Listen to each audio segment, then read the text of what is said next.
Joining us now for World Brief and the review of some of the headlines of today's newspapers from around the world is Adefemi Akinsanya.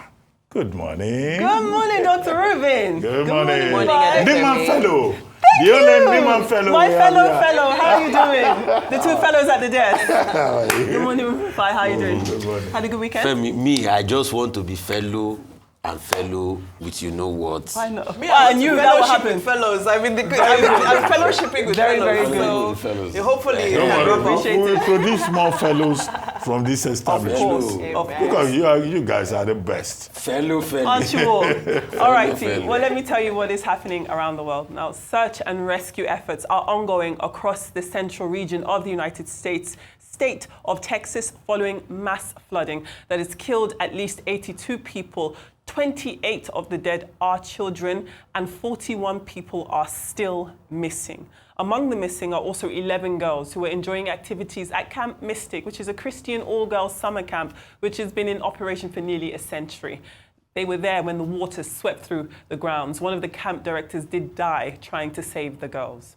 Now, the catastrophic flooding hit central Texas on Friday when 4 months of rain fell in 4 hours. That caused a surge of water on the Guadalupe River from 7 to 29 feet. Now, 29 feet is higher than a 2-story building, and it's the second greatest height on record.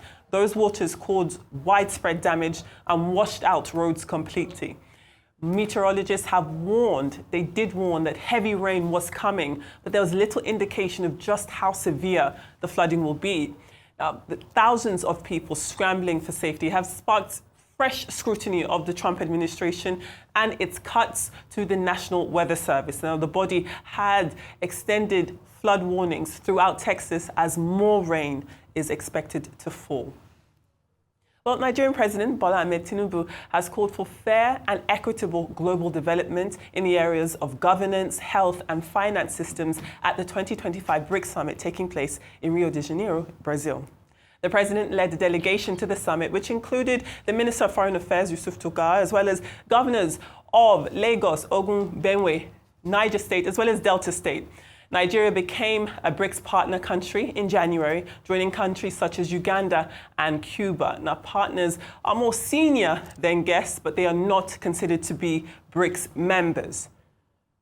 Now, on Sunday, leaders from the 5 BRICS countries, Brazil, Russia, China, India, and South Africa, condemned attacks on Gaza and Iran and called for reforms of global institutions and presented the bloc as a haven for multilateral diplomacy amid violent conflicts and trade wars.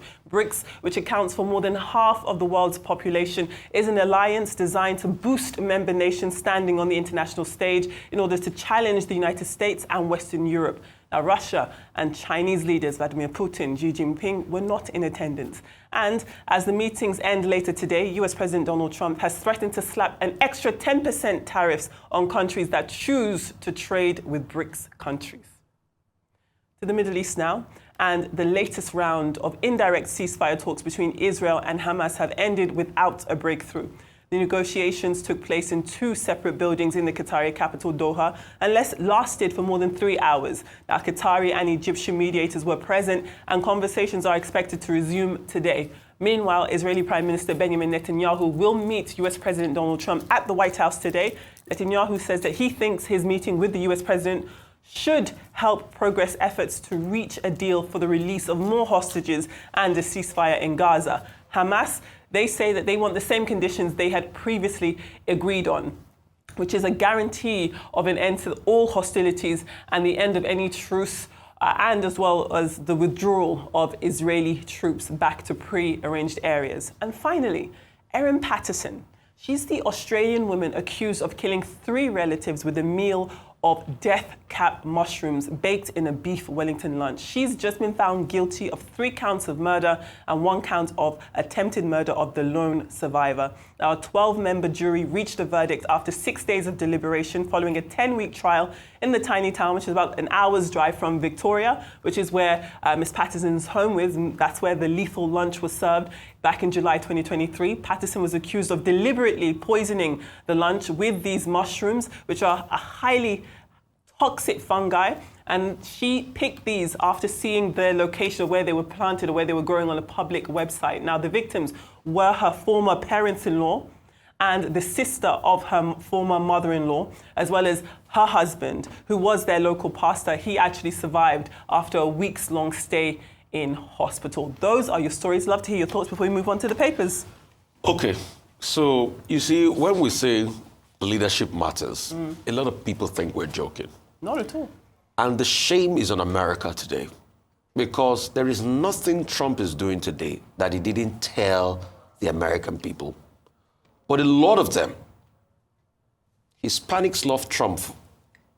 Cartel, let me use that word. We're very delusional to think that he was just saying these things because of campaign, that he will not do them. What am I saying? These floods have been linked to the cuts in the weather department. 500 to 600 staff cut because of Doge. Funding of over 5 billion cut to about 1.5, 2 billion.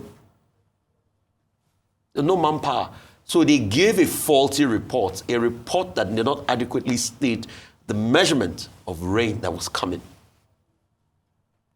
But you see, the thing about cult followership delusion is that when you say this, Fox will spin it and say, no, that is inefficiency in the departments. And his followers will say no.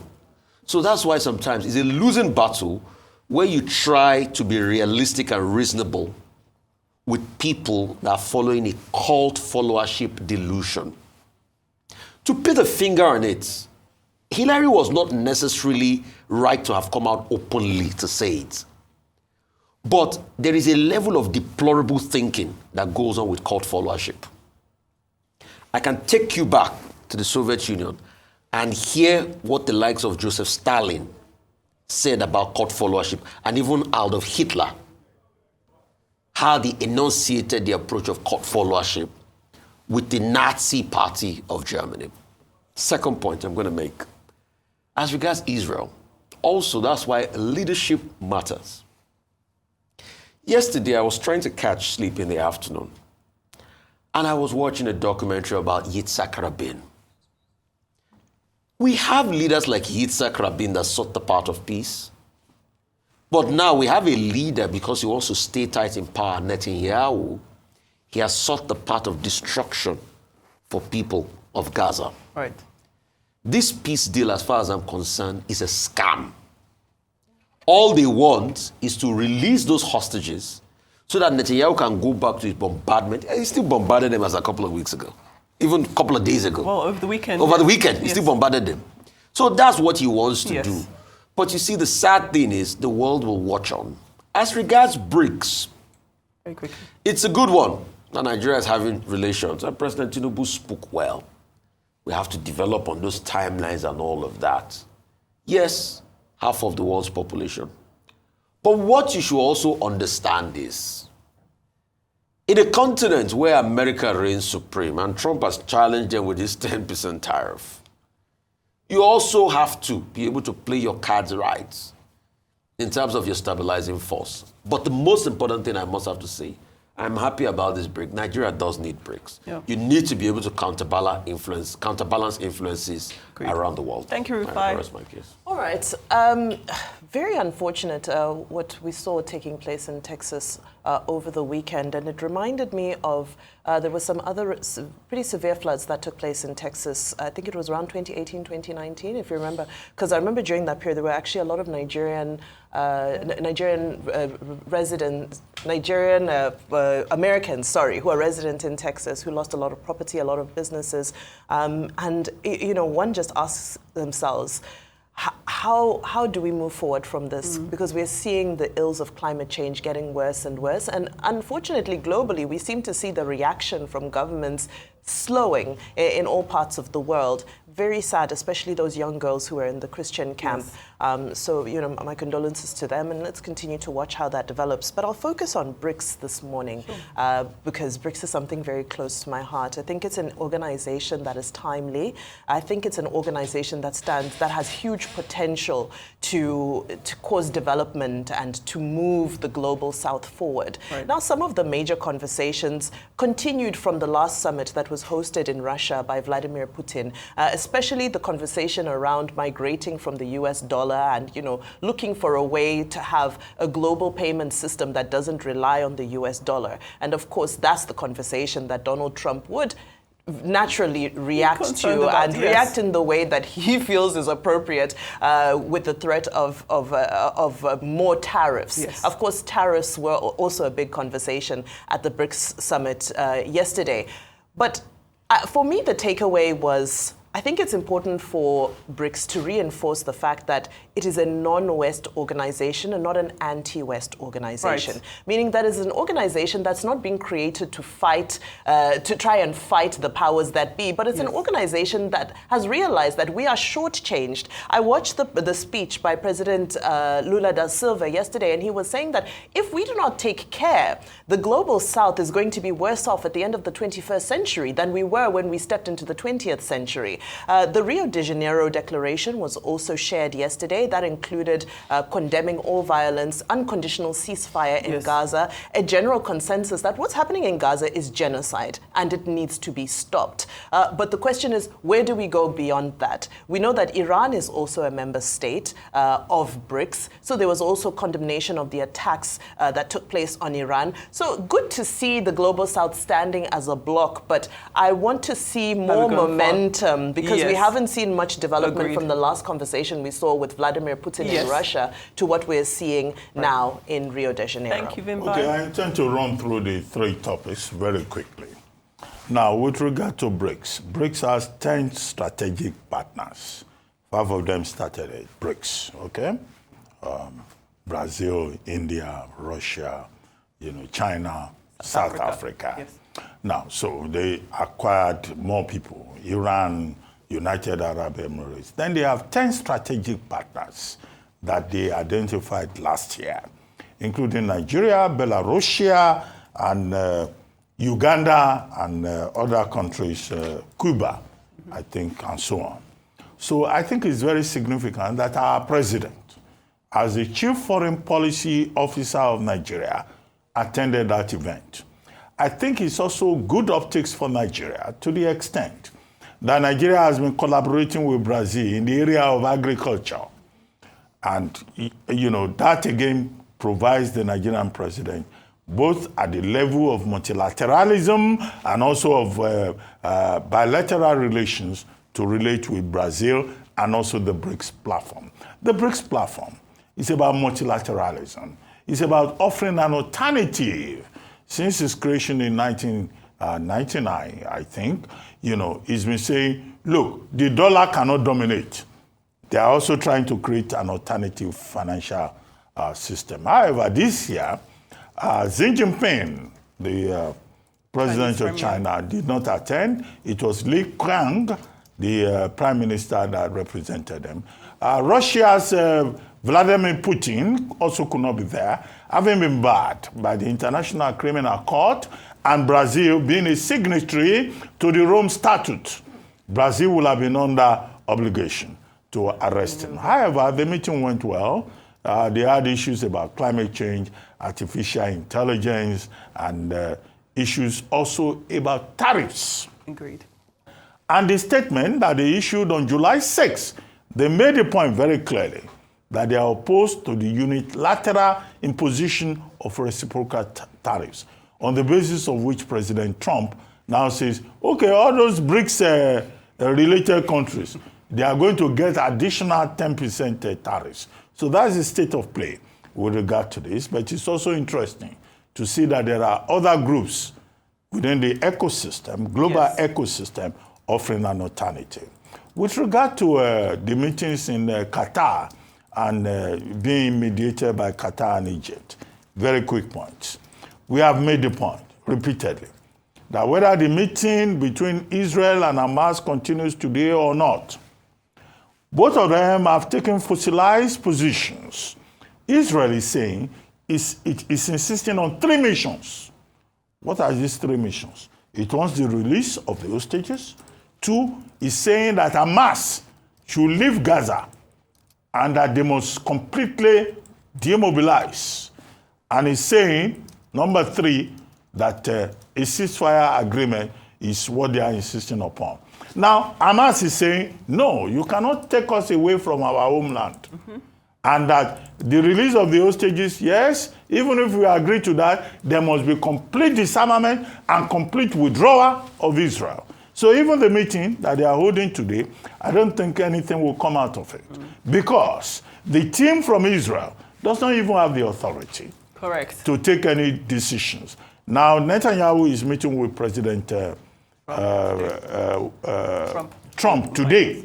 You know, but he's going to say more or less the same things, and America will be hypocritical. So we're at a crossroads in terms of the conflict between Israel and Hamas. More so, as the Zionist parties, the religious Zionism parties in Israel, and the National Security Advisor of Israel, the Minister of Finance, are saying that they will accept nothing except the complete extermination of the Gaza Strip. Finally, the issue about... the flooding in Texas, very quickly. The flood. Okay, very unfortunate, very sad. But the main issues that have been raised have been about the National Weather Service. The National Weather Service says they give enough alerts, but there are issues about capacity to translate that alert to inform the people and whether the people themselves were willing, either in Kerr Country or in Kendall County or in Williamsdale County to go off ground. So conflict between nature and man and climate change. The same issue that was discussed, at the BRICS meeting, which Trump is unhappy about. He is. Well, thank you all for your wonderful submissions. Let's move on to papers. Let's take a look at the front page of This Day this morning. This Day leads with the African Democratic Congress saying that the ruling APC is in panic mode over the formation of this new coalition party and the growing influence of the opposition across Nigeria. This is as they also accuse President Bola Ahmed Tinubu's administration of calculated incompetence. Their words, stating that the government's sudden reform push is not born of compassion, but of political panic.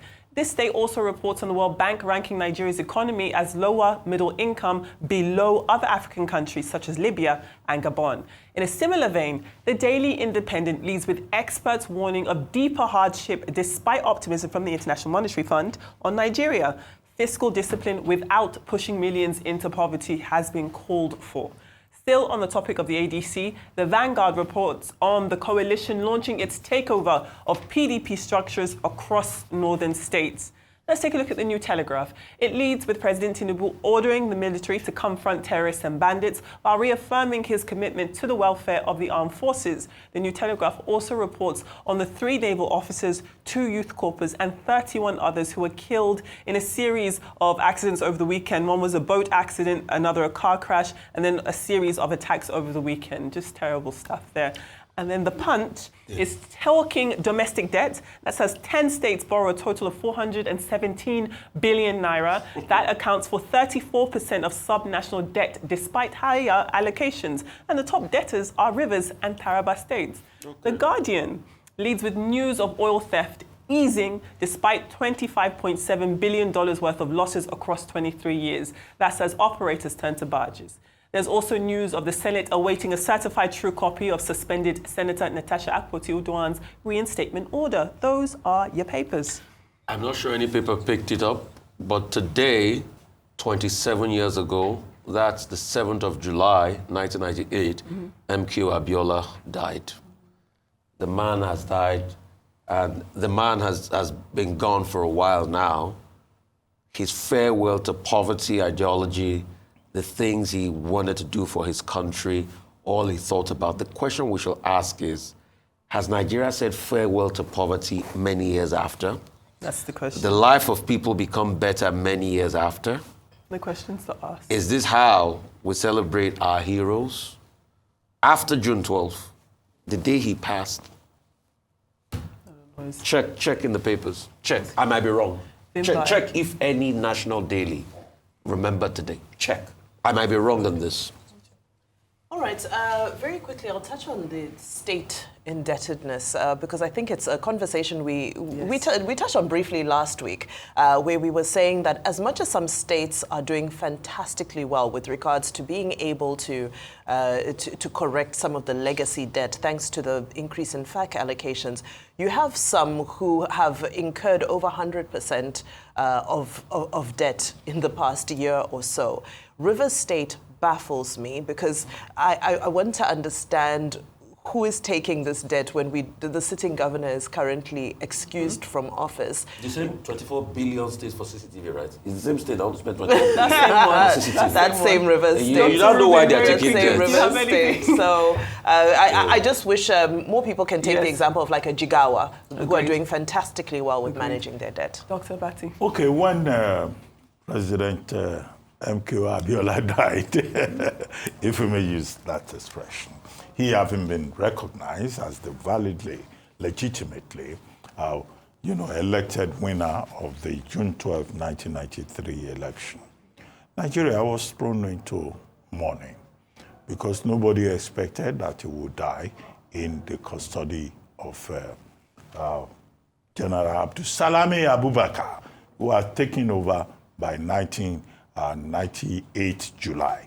Abacha having died about a month earlier. However, this is a point to be made, that the thing about a country is about memory, it's about remembrance. I think it is important that many years later, Nigerians have not forgotten, and that there is this resistance of memory. That's what the theory says. That whether you like it or not, the thing you try to suppress, whether it's about Martin Luther King or any other person, the people will remember. And today, and on every other occasion, we remember Chief MKO Abiola as a martyr, as a symbol, as a man who led that protest. From Ekotedo to everywhere. So I think that's what is... Ekwetedo, yes, I said, to anywhere, Well, thank you that's all. what is important. May he continue to rest in peace. Thank you, Vimba. Go ahead. Absolutely, absolutely. Thank you so much for that.